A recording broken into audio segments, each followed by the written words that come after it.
Yes, indeed. In this video, I'm going to share with you how to carpet any custom step because this house indeed had every single custom stair in it. It was crazy. But anyway, it made for a great content piece. So what's good? It's Michael Alder here from carpetexpertblueprint.com. First things first, I measured the width of the first set of steps we're going to work with here.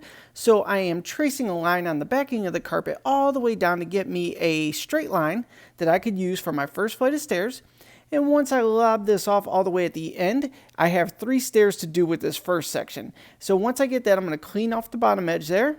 Now I'm going to drop a tape measure on it, measure over 5 feet because a 5-foot run typically will give you 3 stairs. So I'm going to measure that down there. It's roughly a 7-foot piece. We're going to cut it down to 5 just to make it a little more manageable. Now let's get over the staircase here. Now if you look in the upper left-hand corner, there is a dog that just would not leave me alone.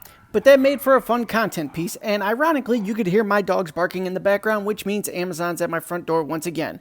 Anyway, the left-hand side of the stair we want to make sure is nice and tight up against the wall. The right-hand side, we are going to fold it over, tuck it under, staple it in place there, and then when we stretch it up, we're going to staple down the top as well to get it nice and even and looking good.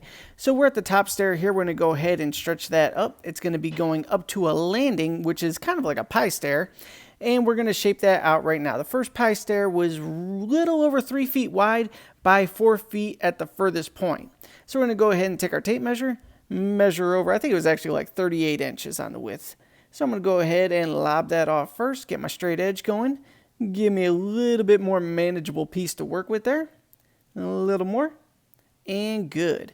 Now go ahead and take the tape measure, cut it down to 4 feet. Once again, you don't want to have too much material on your hands because if you do, you're just going to beat up the walls and the spindles and it's going to get on your nerves because it's going to slow you down and get in your way. Whew.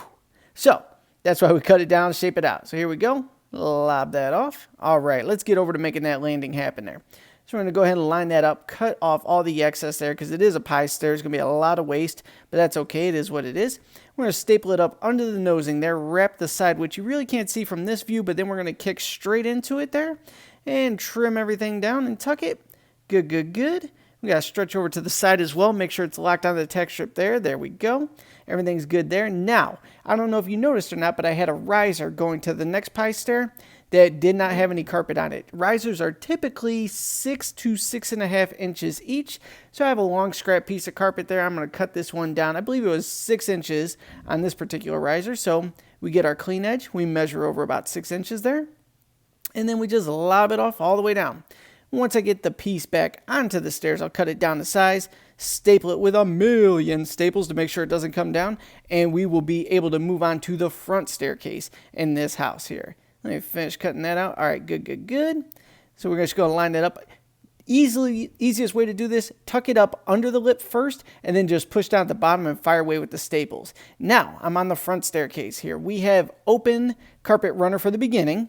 This is where it gets super creative here. So staple the bottom, staple up under the nosing, stretch it forward, roll the one side under. Always have your tape measure handy and measure off of the spindles just to be sure you're staying straight, because nothing worse than getting a whole flight of stairs done, stepping back and seeing it look all crooked and jacked up, and these extremely expensive houses, you got to pull it all off and do it all over again. So do not rush that. Make sure you're always measuring left to right. Make sure it's nice and square to save you a huge headache in the end. Now, I think we started our next flight here, which has a wall on the left side, and the right side, we have to roll each one over. So same thing. Stretch it up, and then we roll the side over, staple that down. I just lost the camera there, swooped it back up. Let's get back to business. Staple it up under the nosing, stretch it up. Everything's good. Cut the excess off, roll the side over. Go ahead and roll it under, staple it down. Good, good, good. Here's another pie step here. You can get a close-up of how we do that. Roll the one side that's going to be exposed. Staple up under the nosing. Stretch forward first. Get all that locked on. I'm going to go ahead and cheat and throw staples in this one just because. Why not? And it'll get give somebody something to talk about there. I don't even know what I'm saying anymore. Here's the next one here. We're going to staple up under the nosing there. We're going to remove all the extra carpet there, and when you're doing pie stairs, there's going to be a lot of extra, so you got to figure that on your estimates there. Kind of square everything off and figure biggest area to biggest area to be sure you will have enough. Go ahead and trim down the sides, a little cameo from some icebreaker breath mints there, my absolute favorite treat.